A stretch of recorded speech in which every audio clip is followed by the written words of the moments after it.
The calling that changed everything. 1. The boy who was never supposed to be there. The bell of St. Anselm's Seminary rang at exactly 5 a.m. Its sound echoed through the long stone corridors like a warning, or maybe a reminder.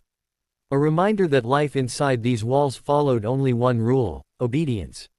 Father Michael stood still in the chapel, hands folded, eyes closed. The early morning light passed through the tall stained glass windows, painting the floor with soft colors: red, blue, gold. He had stood in this same place every morning for the past 12 years. Today was different. In exactly 7 days, Michael would take his final vows. 7 days before he would officially become a priest. Everyone said he was ready. Everyone, except his own heart. Father Michael was 32 years old, calm, disciplined, and deeply respected by the church.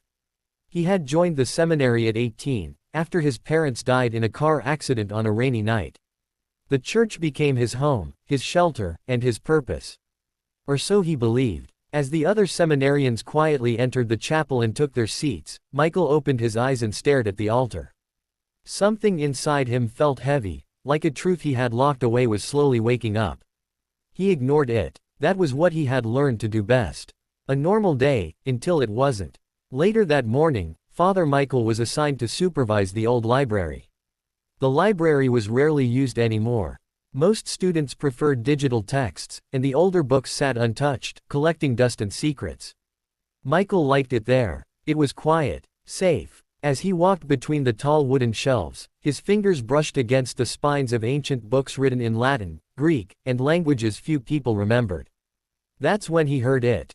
A sound. A soft shuffle. Michael froze. "No one is scheduled to be here," he whispered to himself. The seminary had strict rules. No outsiders were allowed inside the inner buildings, especially not the library. Slowly, Michael followed the sound toward the back corner. And then he saw him. A boy. The child couldn't have been more than 10 years old. He was thin, barefoot, and wearing old, worn-out clothes that did not belong in a place like this. His hair was dark and messy, and his eyes were focused on something Michael couldn't see yet.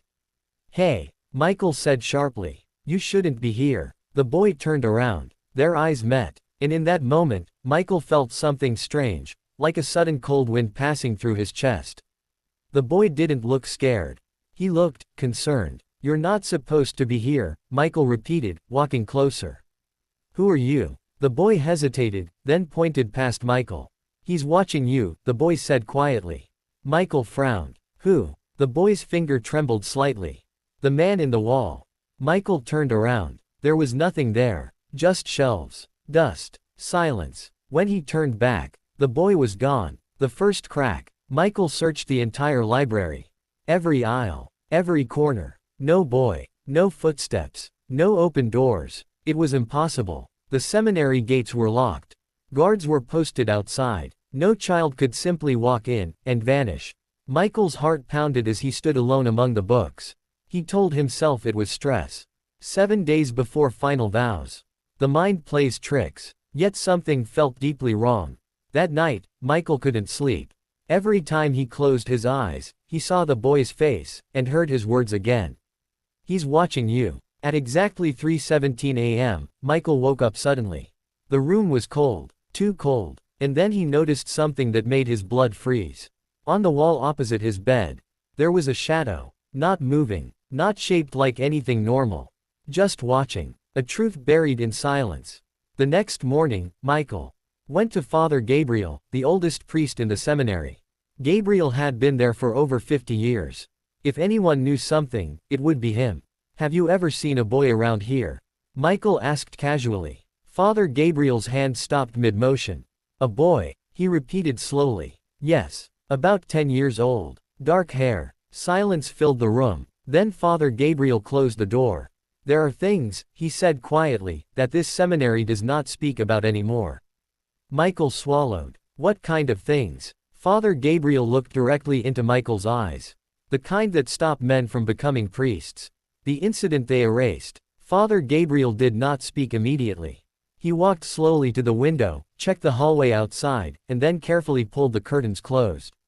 The room felt darker, heavier, like the air itself was listening.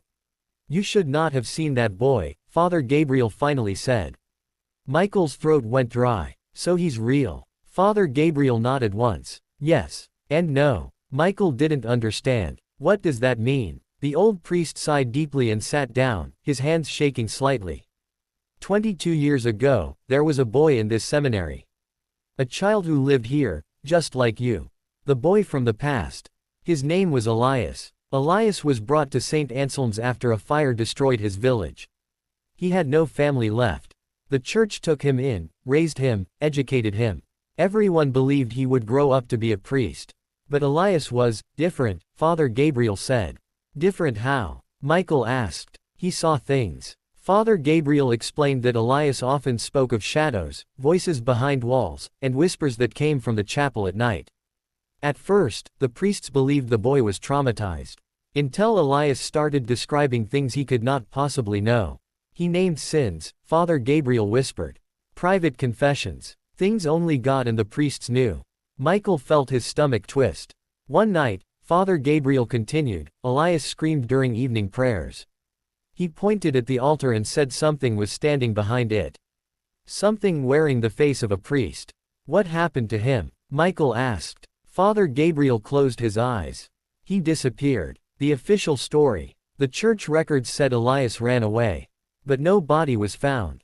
No footprints. No witnesses. The matter was sealed, Father Gabriel said. The seminary was cleansed. Walls were rebuilt. Records destroyed. Michael suddenly remembered something. The wall in the library, he said slowly. Behind the shelves, it looks newer than the rest. Father Gabriel's face went pale. You must stay away from that wall, he said firmly. Michael stood up. No. If the boy I saw is Elias. He is not alive, Father Gabriel interrupted. Then what is he? Michael asked. The old priest looked at him with fear in his eyes. A warning. The return of the boy. That night, Michael went back to the library. He didn't tell anyone. The building was silent, lit only by moonlight. As he reached the back corner, he noticed something he hadn't before. The shelves were slightly pulled away from the wall. Behind them were scratches. Deep, uneven marks, like someone had tried to claw their way out. Michael stepped closer. Elias, he whispered. The temperature dropped instantly. You came back. Michael spun around. The boy was standing there again. Same clothes. Same eyes. But now Michael could see something else. Elias did not cast a shadow. What do you want? Michael asked, his voice trembling. To stop you, Elias said softly. From becoming a priest. Elias nodded. From becoming him. Michael's heart raced. Who? Elias raised his hand and pointed, not at Michael. At the chapel. The confession that was never given. Elias explained everything. The seminary was not just a place of worship. Long ago, it was built over something older, something dark. The church believed prayer could contain it. But prayers weakened over time. Some priests began hearing whispers. Promises. Power. Forgiveness without repentance. One priest accepted. He hid behind faith, Elias said. He feeds on belief. Michael suddenly remembered the shadow on his wall. Why me? Michael asked. Because you doubt, Elias replied. And doubt breaks his hold. Elias stepped closer. When you take your final vows, he will enter you. Michael fell to his knees. This can't be true, he whispered. Elias leaned down and looked directly into his eyes. Go to the chapel at midnight, he said. Look behind the altar. Then decide. The door behind the altar. At midnight, Michael stood alone in the chapel. Candles flickered. The silence screamed. He walked toward the altar and knelt, pretending to pray, then reached behind it. His hand touched metal. A handle. Hidden. Cold. Michael pulled. A small door opened. Behind it was darkness, and a smell of old stone and decay. Something breathed. And in that moment, Michael understood. The church hadn't just been hiding a secret.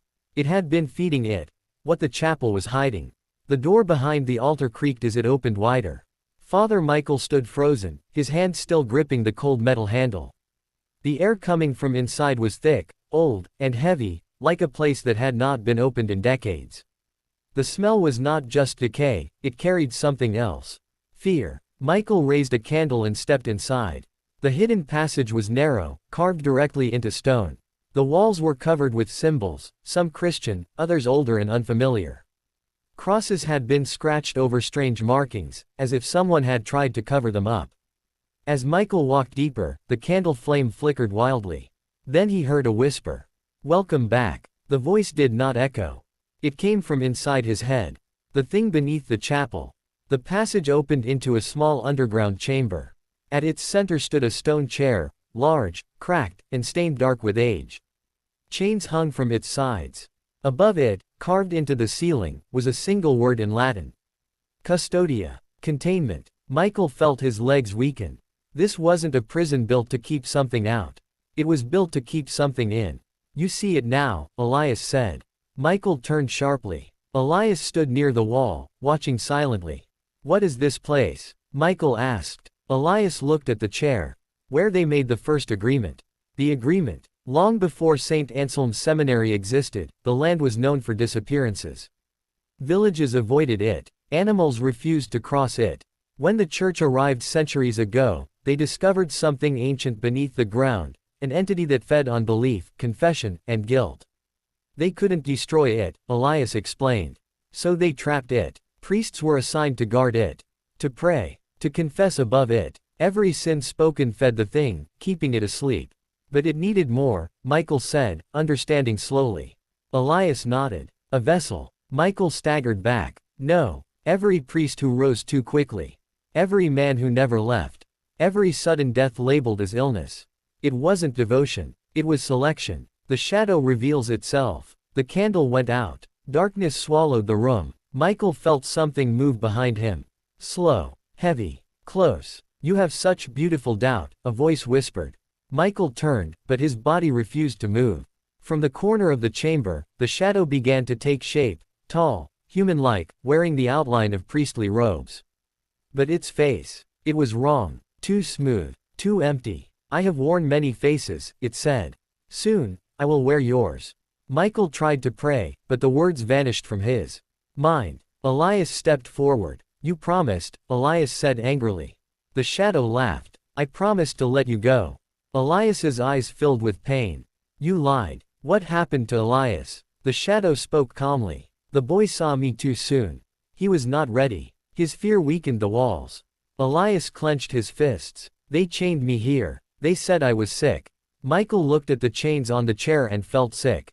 "They didn't kill him," Elias said softly. "They offered him." Elias had been placed in the chair. His belief, fear, and pain fed the entity, until his body failed. What remained, Elias whispered, was me. A memory. A warning. A crack in the prison. The choice. The shadow moved closer to Michael. 7 days, it said. That is all I need. Michael's head filled with images, peace, respect, forgiveness, power. Everything he had ever wanted. Elias grabbed Michael's arm. "If you take the vows, you belong to him," Elias said. "But if you leave now, the church will hunt you." Michael looked at the chair. Then at the shadow. Then at Elias. "What happens if I stay?"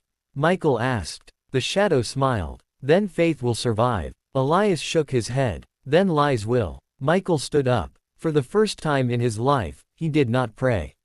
He decided. The fire that shouldn't exist. Michael picked up the candle and smashed it against the stone. Flames burst across the symbols on the floor. The shadow screamed. The walls shook violently. "You cannot destroy me," it roared. "No," Michael said calmly. "But I can expose you." Elias smiled. As alarms rang above them, Michael ran back toward the chapel. Behind him, the shadow howled, not in pain, but in fear, the truth that could not stay buried. The fire spread faster than Michael expected. Ancient symbols burned with unnatural brightness, as if the flames recognized what they were destroying. The shadow screamed from beneath the chapel, its voice rising through the stone like a wounded animal trapped underground. Above, bells began to ring, not the calm call to prayer, but the violent alarm meant for emergencies. Michael burst out from behind the altar just as priests and guards rushed into the chapel. "What have you done?" someone shouted. Michael didn't answer. He walked straight down the center aisle, his clothes burned, his face pale but calm. Every step felt heavy, yet clear, like he was finally walking his own path. Father Gabriel stood near the front, staring at Michael with a mix of fear and sadness. "You opened it," Father Gabriel said. "No," Michael replied. "I showed it." The church moves quickly. By dawn, St. Anselm's Seminary was locked down. No phones. No visitors. No explanations. Michael was placed in a small stone room under guard. Officially, he was said to be suffering from exhaustion and delusions.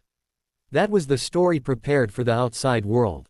Inside the walls, the truth spread fast. The whispers were louder now. Several priests claimed to hear voices during prayer. One collapsed in the chapel, screaming that something was pulling at his faith. The thing beneath the seminary was no longer calm. It was hungry. Elias keeps his promise. That night, Elias appeared again. But this time, he looked different. Stronger. More solid. They can't stop what's already moving, Elias said quietly. Michael sat on the cold floor. They'll silence me. Elias shook his head. They'll try. But you planted doubt. Michael looked up. What happens to you? Elias smiled sadly. I fade when the truth is spoken. Michael's chest tightened. I don't want you to disappear. You already saved me, Elias replied. I was never meant to stay. The public revelation. On the seventh day, the day of Michael's final vows, the seminary chapel was full. Church leaders, officials, guests, everything appeared normal, until Michael stepped forward. Instead of kneeling, he turned to face the crowd.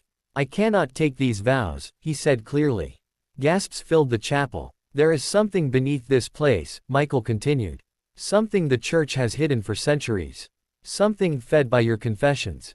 Father Gabriel stood up. Enough. But Michael raised his voice. A child was sacrificed here. His name was Elias. The candles flickered violently. The ground trembled. A deep roar echoed from below the chapel floor. Panic exploded. People ran. Stone cracked. And from beneath the altar, the shadow rose, no longer hidden, no longer patient. Faith alone could no longer contain it. The end of the beginning. As chaos filled the chapel, Michael felt a strange calm. Elias appeared beside him one last time. This is where chapter 1 ends, Elias said softly. Michael nodded. He was no longer a priest. He was no longer protected. But the truth was finally free. And whatever came next, the world would have to face it. The truth that followed him. Part 1. After the walls fell. The collapse of St. Anselm's Seminary did not look dramatic on the news. There were no clear videos of the shadow. No recordings of the roar beneath the altar. Only reports. Headlines spoke carefully. Historic seminary closed after structural failure. Former seminarian suffers mental breakdown during ceremony. Father Michael's name appeared only once. Then it disappeared. Within 24 hours, the church sealed the site. Officials claimed the underground collapse was caused by old foundations. Witnesses were told they imagined the sounds. But people remembered the fear. And fear, once planted, does not disappear easily. A man without a place. Michael did not go home. There was no home left. He traveled quietly from town to town, staying in cheap rooms, keeping his head down. Every night, he expected to hear whispers again. But the silence was worse. Without the seminary, without prayer, without routine, Michael felt empty. Faith had been his entire identity. Now it was broken, not destroyed, but changed. He still believed in good. He just no longer believed in institutions that hid evil to protect themselves. One night, while watching the news in a small roadside cafe, Michael saw something that made his blood run cold. Another church. Another collapse. Different country. Same explanation. The pattern. Michael began to investigate. Quietly. Carefully. He found reports going back hundreds of years, always the same pattern. Sacred sites built over dangerous land. Children reported seeing things. Disappearances labeled as illness or accidents. Churches sealed, rebuilt, renamed. It was never one place. There were many. The entity beneath St. Anselm's was not unique. It was part of something larger. And then Michael understood the final truth. The church had not been guarding humanity from the darkness. It had been managing it. The last visit. One evening, as Michael sat alone in a small rented room, the light flickered. The air grew cold. You figured it out, a familiar voice said. Elias stood near the window. But he was fading. Transparent. I thought you were gone, Michael said quietly. I don't have much time, Elias replied. Once the secret is exposed, we can't stay. Michael felt a deep sadness. What was it? That thing. Elias shook his head. Not just a thing. A system. Ancient fears given shape. Why children? Michael asked. Because children still see truth, Elias said. Before belief teaches them what to ignore. Michael closed his eyes. What happens now? Elias smiled gently. Now you tell the story. The choice that saved everything. Michael could have disappeared, changed his name, started over. But he didn't. Instead, he wrote. He documented everything, records, testimonies, patterns. He sent them anonymously to journalists, historians, and independent researchers. Some ignored it, some laughed, but some listened. And that was enough. Faith began to change, not collapse, but question itself. People demanded transparency. Old sites were investigated. Hidden chambers were found. Not monsters, but evidence. And sometimes, that is more dangerous. The final goodbye. On the last night Elias appeared, he looked peaceful. I'm ready, Elias said. Michael nodded, tears in his eyes. I wish I could have saved you. You did, Elias replied. You made my life mean something. As the first light of morning entered the room, Elias faded completely. No shadow. No whisper. Just quiet. For the first time, the silence felt clean. The end of faith, or the beginning. Years later, Michael stood outside a small, ordinary building. No symbols. No secrets. Inside, people gathered, not to confess sins, but to talk honestly. About fear. About guilt. About responsibility. Michael was not a priest, but he had become something else. A witness. And sometimes, that matters more. The end.